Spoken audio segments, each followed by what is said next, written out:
From Picture Pool Productions, Savage is a wild murder mystery and horror fantasy with numerous twists and turns along the way. We recently caught up with the creatives and stars of this indie film, so take a look.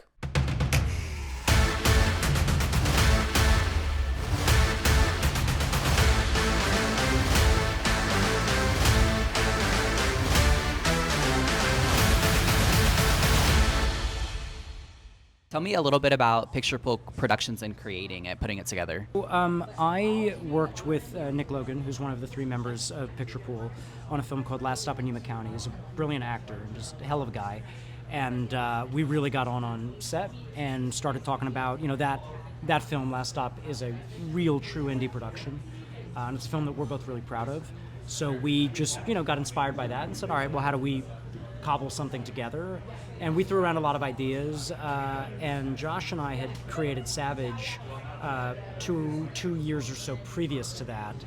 And initially we talked about independent film, but then we got on he had done a concept pilot that had premiered at South by Southwest a year or so previous. And he'd shown me that, and I thought it was quite good. So I said, well, if we can turn our show into sort of a 30-minute concept piece, because the actual pilot's about an hour, do you think you could do what y'all did for your concept pilot? And he said, yeah, we've got a crew in New Orleans. Him and his business partner, Brittany Fallow, had just finished working on a Netflix show called Boots and had developed relationships with that whole crew, incredibly talented folks, and just had this, for lack of a better word, pool of really, really excellent crew members, as well as the third member of their team, which is Bridget Regan, who's an absolutely phenomenal actress. And we were looking for a lead. So we had a Zoom with Bridget, and within like 2 seconds, Josh started kicking me under the table. And I was like, oh, this is it.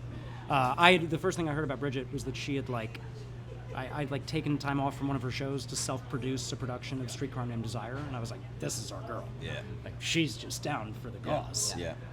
And they're just, it's a little production company built by independent artists, 2 actors and a line producer, unit production manager in Brittany. And none of us can do math, so she's really important. I certainly can't. Yeah, Don't we even can. Look at me yeah. for math. So yeah, that's how we got lined up with them. And Josh has been making his own independent films before he and I started working together in that capacity. So he knew what it was. He's put his own money into films, which is the most insane thing a person can do. It is the most insane thing the body can do. So he got it as well, and also, a great actor himself. So Here you are. he gets it. Here we are. And here you are. So speaking of which, it's very interesting to me that you both have had these highly popular roles associated with highly popular shows. So what about, tapping into the kind of the indie world fascinated you? And then also, how did we land on the murder mystery genre for Savage? Where to start? I mean, I'll start with the last question. During COVID, I was sent an article from a friend, and I thought this would be a really good TV show, be a good jumping off point for a show. And I immediately thought of Connor. I mean, we've knocked ideas about, we support each other. He'll send me things he's doing and vice versa, just as a shared, as friends. And I said, what do you think you could do? I think you could do something really interesting with this.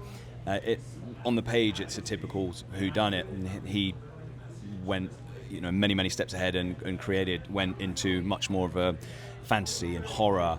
And after knocking a few ideas around during COVID, we arrived at a place we were excited about. And then Connor went ahead and wrote an incredible pilot, and we just sort of put it on ice. I went and I think made a short after that, like a sort of 30-minute short film, and he was doing his own pieces. He's an incredible writer, so he was busy. And then literally a couple of years down the line, to bring back what he was saying, he met these guys at Picture Pool, and he said, Josh, how do you feel? I literally got a call saying, hey, we've got money to do this. We're about 65 grand to do this, and we're going to shoot in 5 days in Louisiana. Not 5 days. It was like 2 months. Sorry, but the shooting time, you have 5 days. 5 days. No, but the prep was, it was like 6 weeks. Yeah, you have 5 days to shoot 30 minutes. And it is 6 weeks prep. Like, we're going to crew, we've got some crew on the ground, but we need, so I'm like, okay, on the phone to my like, DP. Can we see these locations? I said, no. No, So, you'll see like, him when you get there. So like I think there's something that like, and then to go back to your other question, like what inspires me, I mean, that terrifies me, but also it's so exciting. Like we're getting scripts we're reading that are okay, some are better than others, much better than others, and so we're inspired by doing our own thing and sort of dying on our own sword. We've been, he's been around the block a lot longer than I have, but after 15, 20 years of doing this, you sort of get a taste for what you want to do. We both have a shared interest in a lot of dark humor, Coen brothers, Martin McDonagh, and so we kind of went from there, and then suddenly we're on set in Louisiana, and we've got the whole thing cast, and we shot a 30-minute concept for a 6-episode limited series that we are hoping to go and make for reals in the very, very near future. Yeah, I think we also, like, as to your first question, like as actors that have worked on much bigger shows than what we were able to put together, I think there's a not taking things for granted, but your job, is very insular. You show up and the table's already been set, and I think both of us had a real interest in, like, all right, well, how do we set the table for other people and for ourselves?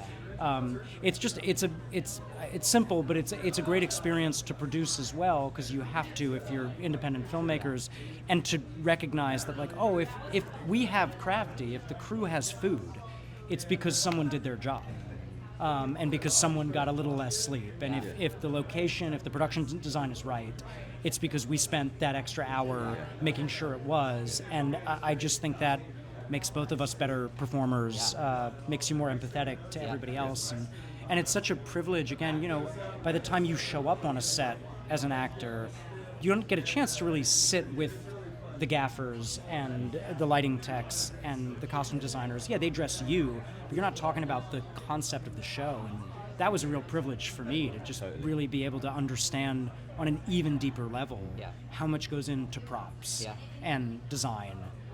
And just like the shade of paint. Yeah. I mean, we had a location that fell through literally the night before. And we're driving around, me, him, and the DP. We're on the phone to the producer, and we're like, what happened? Cut to him, like, painting with our